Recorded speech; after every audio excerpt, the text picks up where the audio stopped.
Episode 3. Revenge of the Sith. Yes, we are wearing the same clothes. I changed. I have on a different shirt underneath. I did wash them.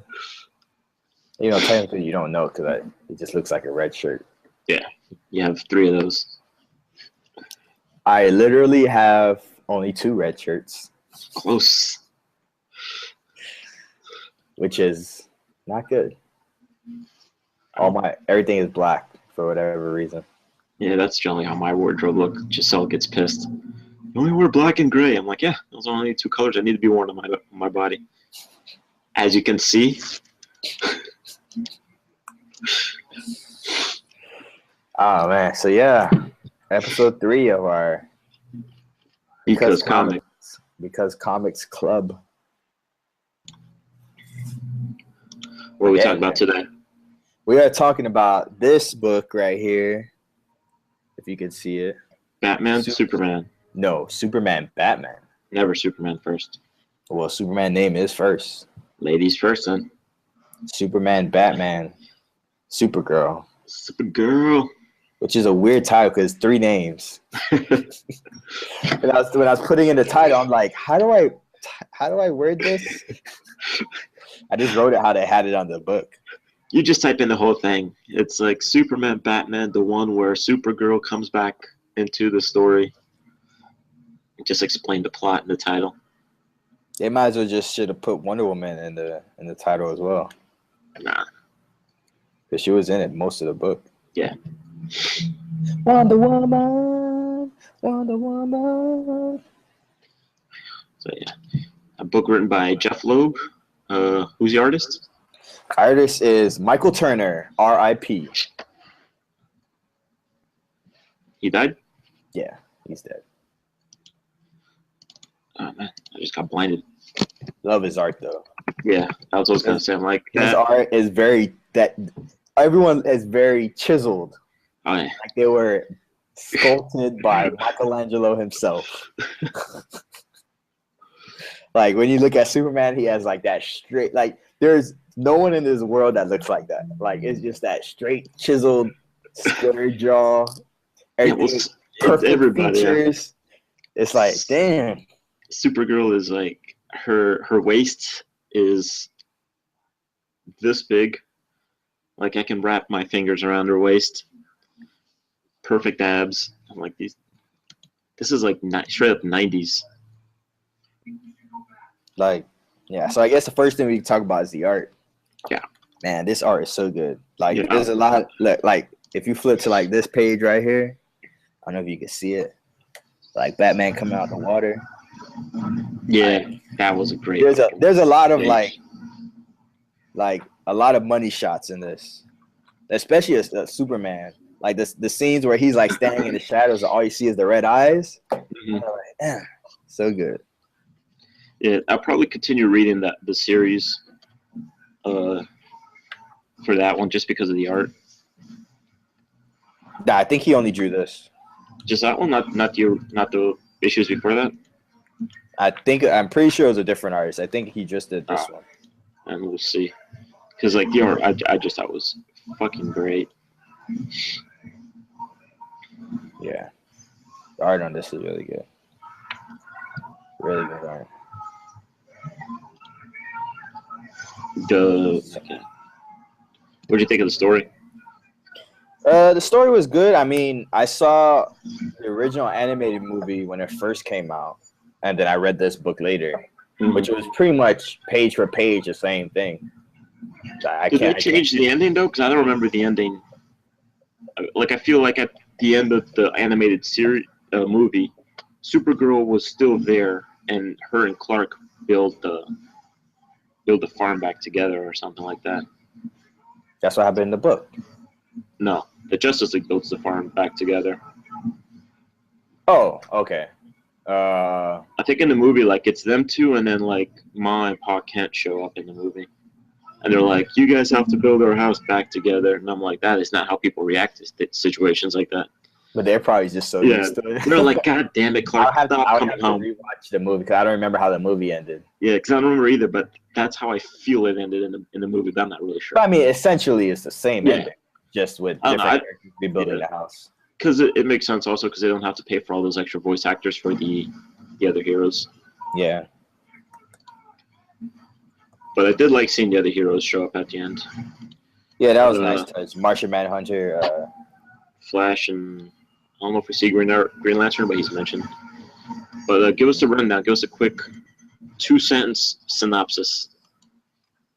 Supergirl shows up, fight, and is that 2 sentences? That was 1 sentence.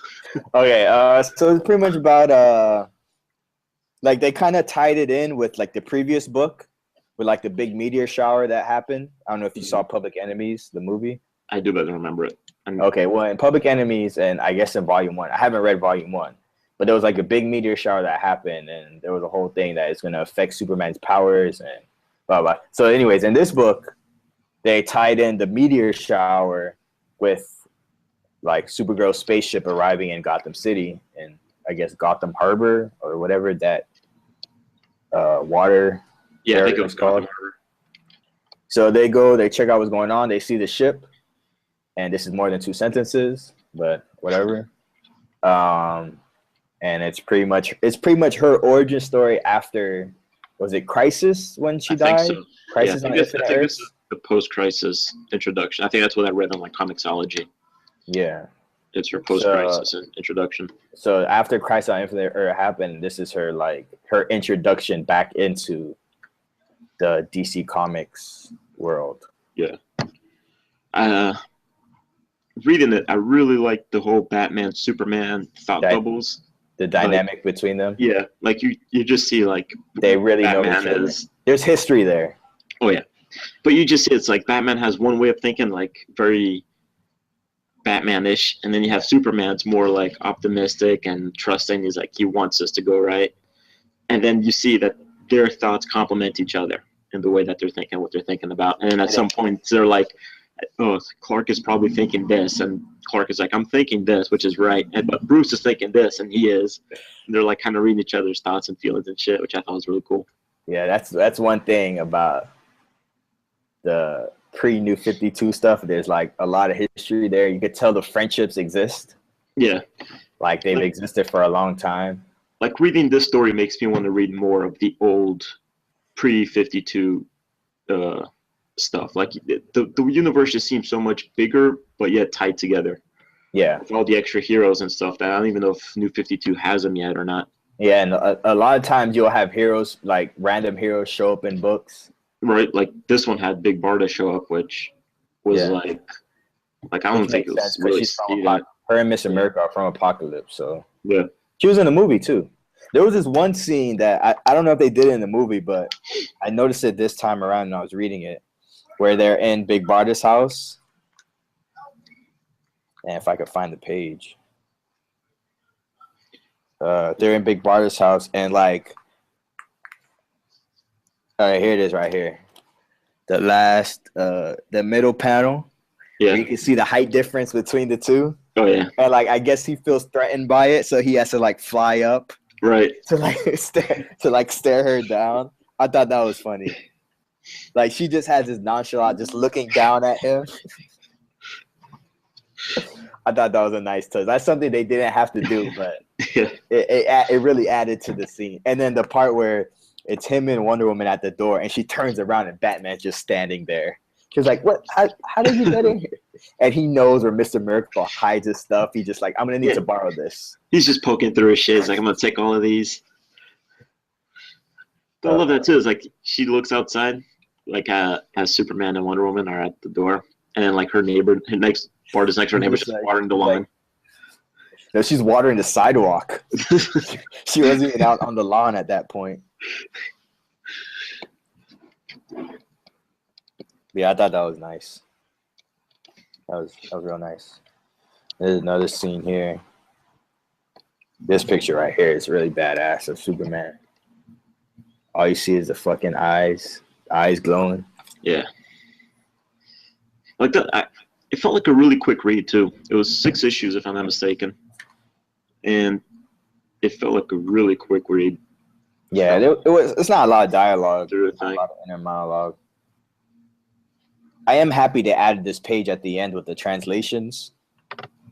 If they really expected me to go through this alphabet just to translate that page, get out of your mind. I just want to know how they typed it. Yeah, well, I was just kind of happy. I'm like, there's a lot of Kryptonians on this. I don't give a shit what they're saying. If it was important, it'd be in English. Yeah.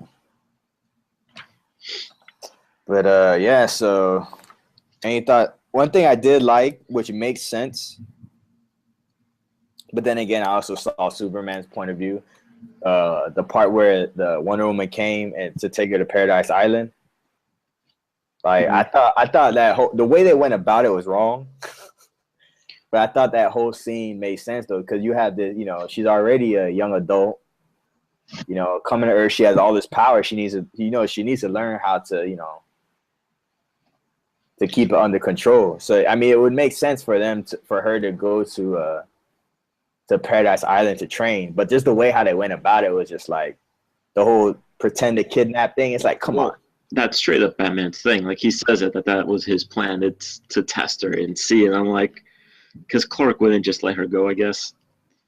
But because that's the thing, is like Batman does get a bit annoying in the pre-52, I guess, because he's just so untrusting and just always, he's way too broody. It's like, dude, take it easy.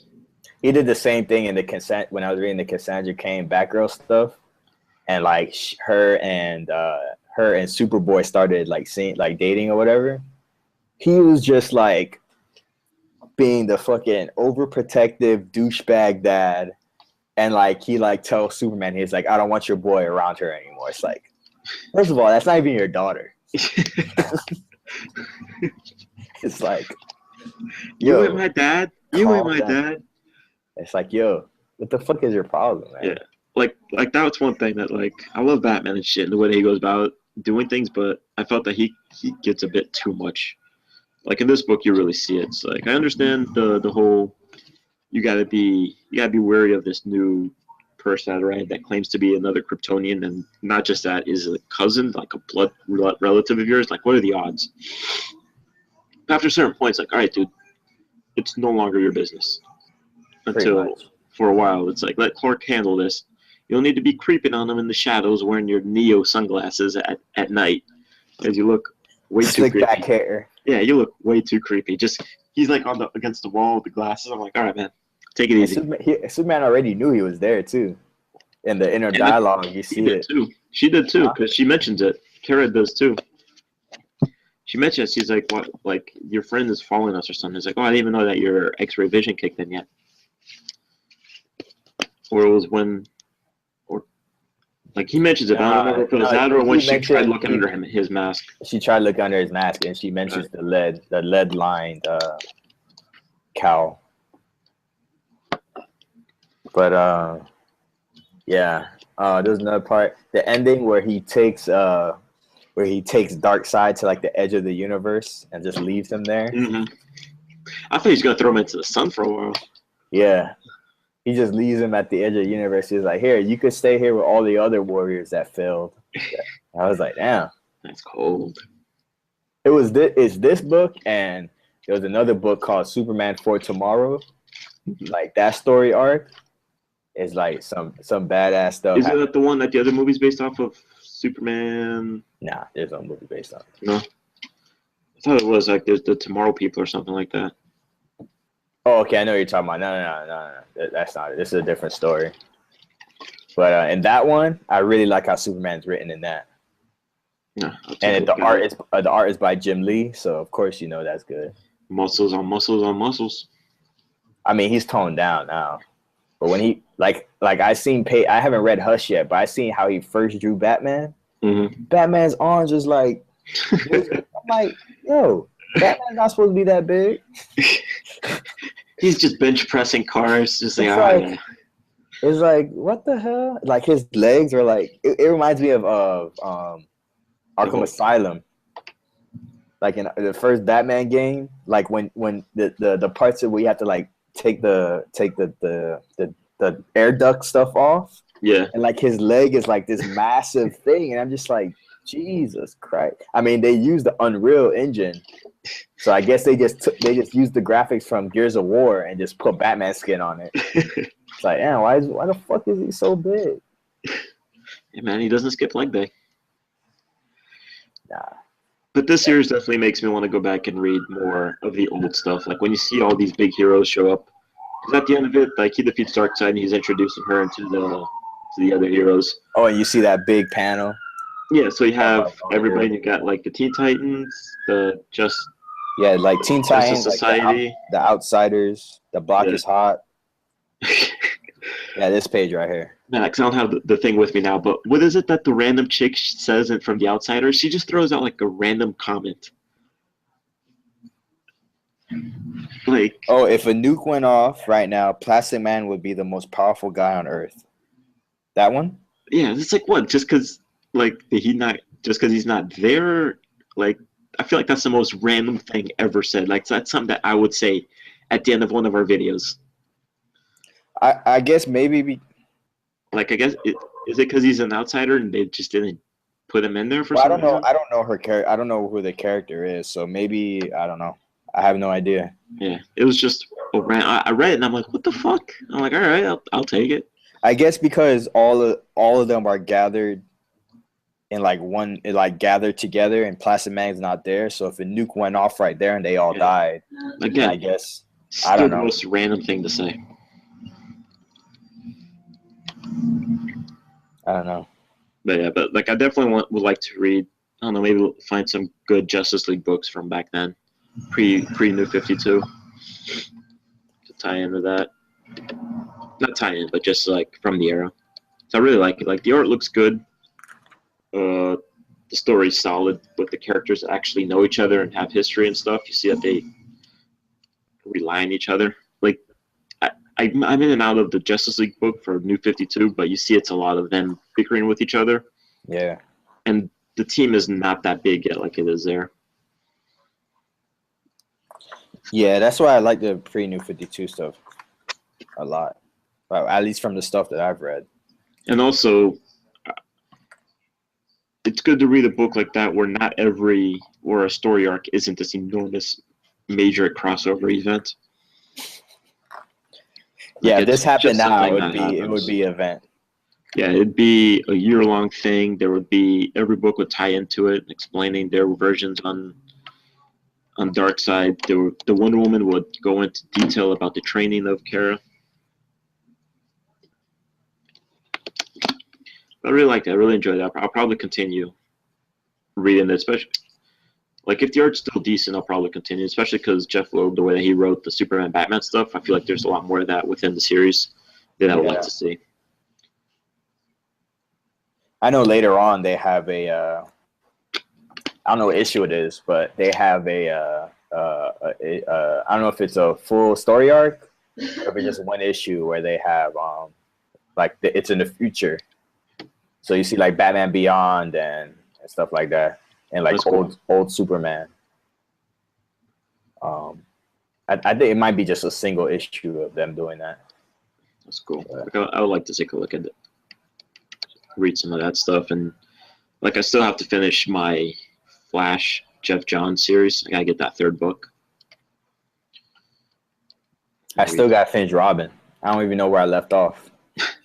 Like you see Flash show up in this, and I have to remind myself that that's Wally West. Because to me, the Flash has always been Barry. Because that's when I started reading. I don't even know if this is I don't know what year did this come out. Like 2004. I don't know, but I think it's still before 2005. 2005. Because when did Rebirth happen? Wasn't that 2000? I don't know. That's the thing. I don't know. Well, I mean, they have Kid Flash here. They have Kid Flash at the end, but maybe that's. That could be. Was there another Kid Flash? Impulse became Kid Flash. Maybe that's him then. Yeah, because that's in 2009. So Rebirth was in 2009. Brown hair. The Impulse had brown hair. Yeah. Okay, then yeah, that's Impulse then. Yeah, so that's still Wally West because not till 2009 did Barry come back. Like he came back right before a year or two before New 52 started.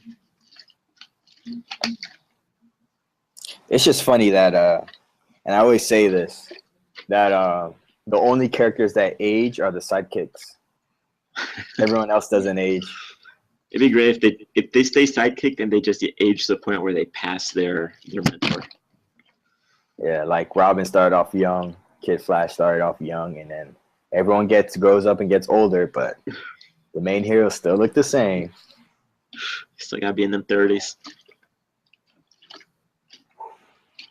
Oh man, but yeah. So talk about this. We talked about the art. We talked about the story. Yeah.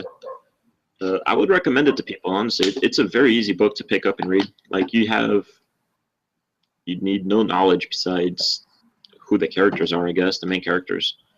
Just who Superman is, who Batman is. That's about it. I mean, they do a pretty good job of explaining everybody else. Like, even Barda, who I know nothing about, they just explain it. Like, she used to live on Apocalypse with Mr.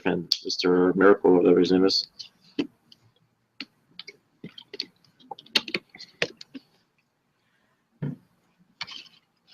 And this art is so good. So good. Seriously. What's the guy's name again? Michael Turner. Michael Turner.